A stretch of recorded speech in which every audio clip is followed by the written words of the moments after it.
Nandoon pa rin siya. Sa sulok. Tumingin sa akin. Kahit 3 taon na siyang patay. Hayaan niyo akong ikwento kung paano nagsimula ang lahat. Ako si Maria, 28 taong gulang, at isang emergency room nurse sa San Lazaro Hospital sa Maynila.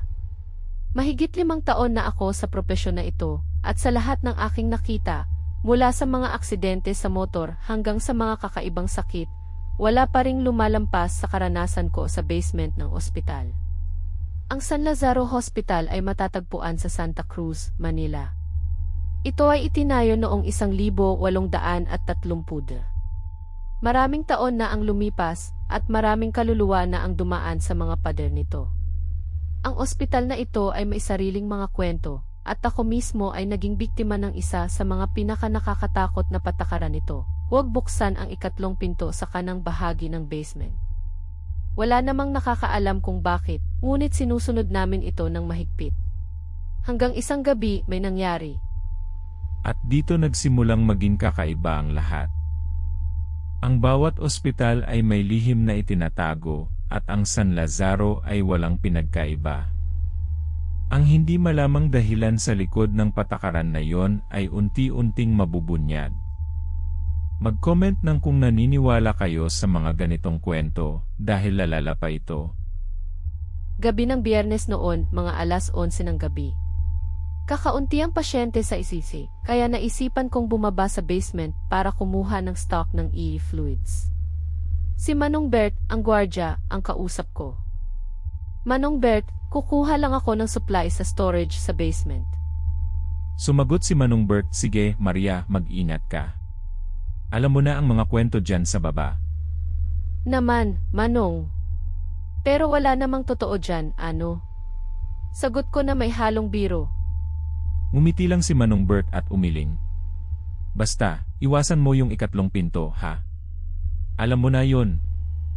Normal lang ang mga ganyang paalala sa ospital, lalo na sa gabi. Pero sa loob ng 5 taon ko doon, wala akong nakitang rason para matakot sa basement.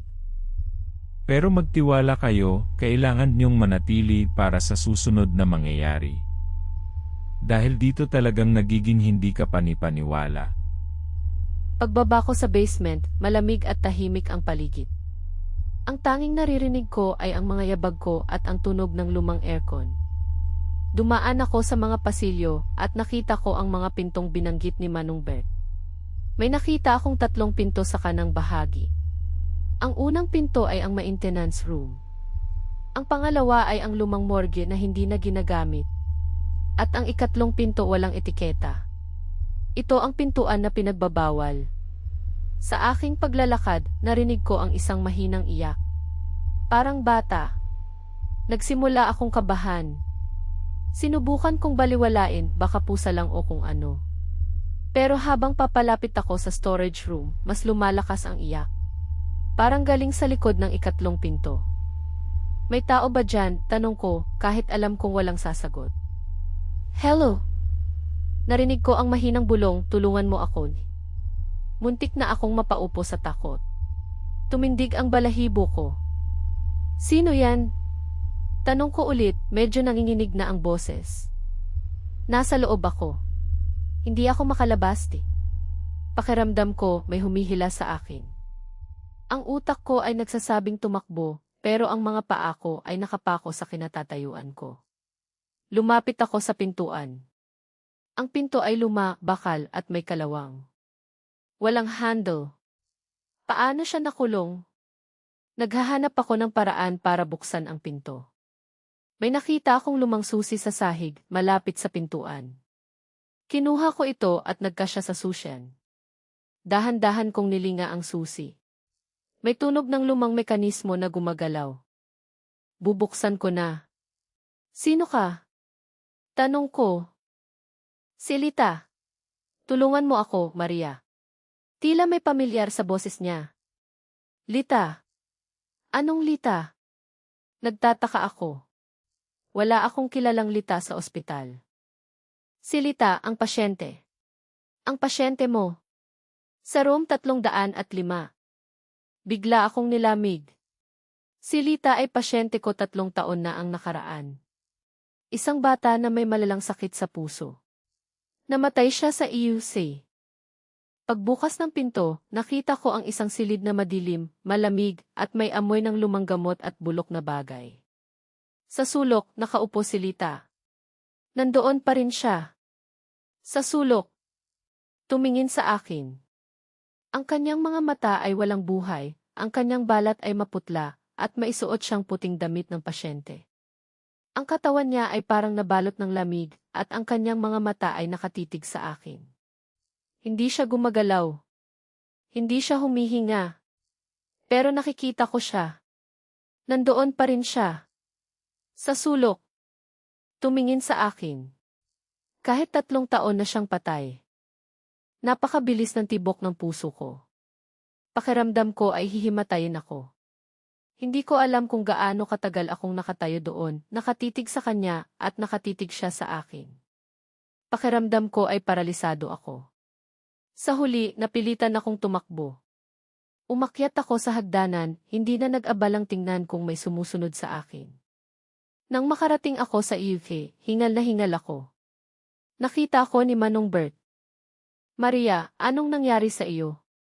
Bakit ka ganyan? Tanong ni Manong Bert. Si Lita, Manong Bert. Nakita ko siya sa 2 pinto. Nauutal ako. Si sino? Anong pinagsasabi mo, Maria? Nagtataka si Manong Bert. Si Lita. Ang pasyente sa room 305. Yung namatay 3 taon na ang nakaraan. Sumigaw ako. Maria, walang ganoong pasyente rito. At alam mong bawal buksan ang pintuang yon. Kahit kailan. Pero nag-iisa lang siya doon. Kinulong siya. Walang silid na ganoon sa basement, Maria. Baka napagod ka lang. Pero nakita ko siya. At kinausap ko siya. Hindi ako naniwala kay Manong Bert. Kinabukasan, lumipat ako sa ibang ospital. Hindi ko na kinaya ang takot. Hanggang ngayon, hindi ko pa rin nalilimutan ang mukha ni Lita. Ang mga lumang kwento sa ospital ay totoo. Ang patakaran na huwag buksan ang 3 pinto ay may dahilan. Hindi lang basta kwento. Ito ay isang paalala na may mga bagay na mas mabuting iwanan na lang na sarado. Ang karanasan ni Maria ay nagpapakita na sa likod ng bawat patakaran ay mayroong nakatagong katotohanan na mas mabuting hindi na alamin. Kaya, totoo ba ito o katang-isip lamang? I-comment ang inyong mga nararamdaman. At kung may sarili kayong karanasan tulad nito, ibahagi ninyo sa comments. Mag-subscribe para sa bagong kwento araw-araw.